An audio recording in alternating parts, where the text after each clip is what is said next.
Okay, let's start off with a little fun.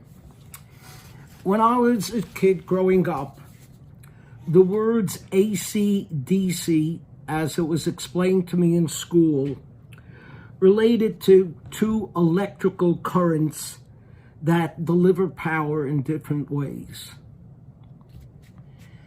But then as I got older, the words AC/DC took on a completely different meaning. AC/DC is one of the great classic rock bands, and I've been a follower of theirs most all of my adult life. There's a song of theirs that I was thinking about recently. It's called Caught with Your Pants Down. Here, let me play you a little bit of it.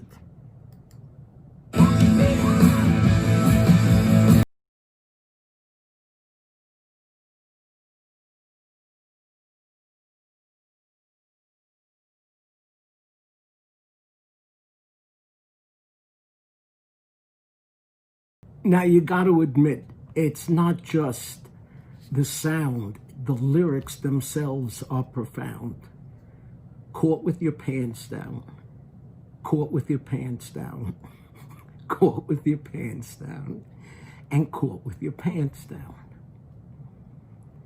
There's little in life that's worse than that, than to be caught with your pants down. As was recently discovered by Jerry Falwell Jr., who is the president of Liberty University, one of the world's largest evangelical universities. He wasn't caught with his pants down, but the next worst thing would be caught with your zipper down. He was caught with his zipper down, with his arm around a woman, not his wife, who had her zipper down. And all of a sudden, Jerry Falwell was no longer the president of the university. What really struck me was how the story of Jerry Falwell unfolded in newspapers that I read. In the New York Times, the day after it happened, it was a lead story on the front page, and by sentence 2, it was mentioned that he is one of the most prominent supporters of Donald Trump. In the Washington Post, it was a lead story on the front page, which by the second sentence mentioned that he was a well-known supporter of Donald Trump. In the Wall Street Journal, it wasn't on the front page, it was on page 3, and nowhere was it mentioned any connection between him and Donald Trump. How come? For that, we have to go to the Torah portion of this week, which has many laws within it, one of which, an interesting statement where we're told, Lo yumtu avod al banim, va'an banim lo yumtu al avod ish becheto yumatu. A father shall not be put to death for the child, neither shall the child be put to death for the father. Every man shall be put to death for his own sin. Now, this seems to be a clear, simple statement that fathers are not punished for the sins of their children. Children are not punished for the sins of their fathers. But we find that law other places in the Torah. There's something else that we're being taught over here. And the sages in the Talmud tell us, this is telling us that a father can't be put to death based on the testimony of his son. And a son can't be put to death based on the testimony of his father. There is a concept in Jewish law, karov pasul la'edus. A relative cannot be a witness involving a member of his family. And the Torah and the Talmud goes on to tell us all of the people who can't give testimony about a relative, a brother, a father's brother, a mother's brother, a sister's husband, a husband of one's maternal or paternal aunt, a stepfather, father-in-law, brother-in-law, a whole list of all who can't give testimony because they are potentially biased. Now, let me tell you an interesting law related to this about a mother-in-law. This strange law in the Talmud. The Talmud tells us what happens if a married man is missing. His wife becomes an aguna. She can't remarry because we don't know if her husband is alive or not. Now, our sages tell us that in such a case, usually we always need two witnesses to testify. But in this case, if one witness testifies that the husband is dead, we accept that testimony because we want to do everything humanly possible that a woman shouldn't be in the status of an aguna.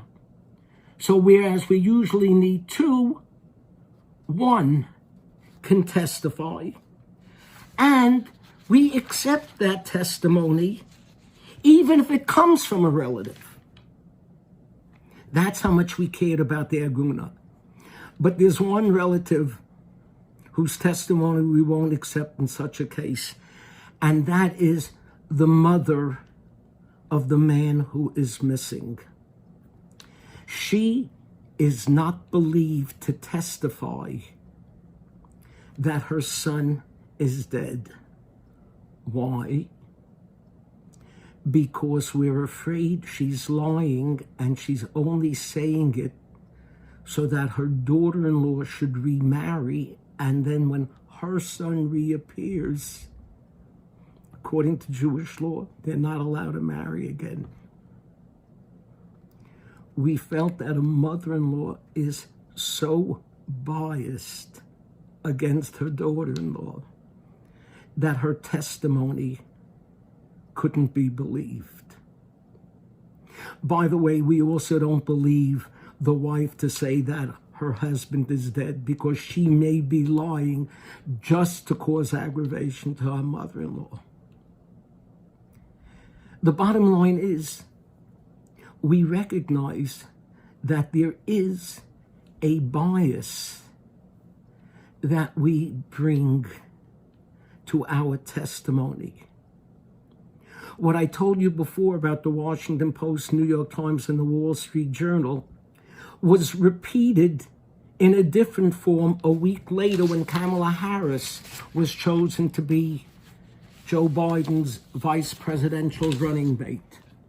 The New York Times lead story with a big picture. Harris joins Biden ticket, achieving a first. The Washington Post lead story. Harris named first black woman to run for vice president, with a big picture. Wall Street Journal,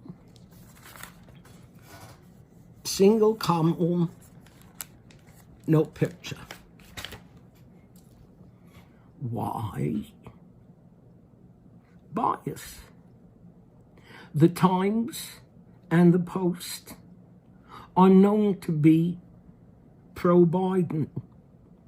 So when they reported about Jerry Falwell, they made sure to include Trump's name in the sleaze. And when they reported about Kamala Harris, they didn't give it any more press than necessary for such a historic moment.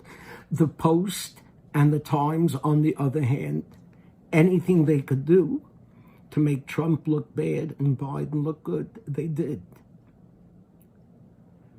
So all of the papers are telling us the truth. It's not fake news. It's just not the whole truth. Everyone's bringing their own bias to the truth.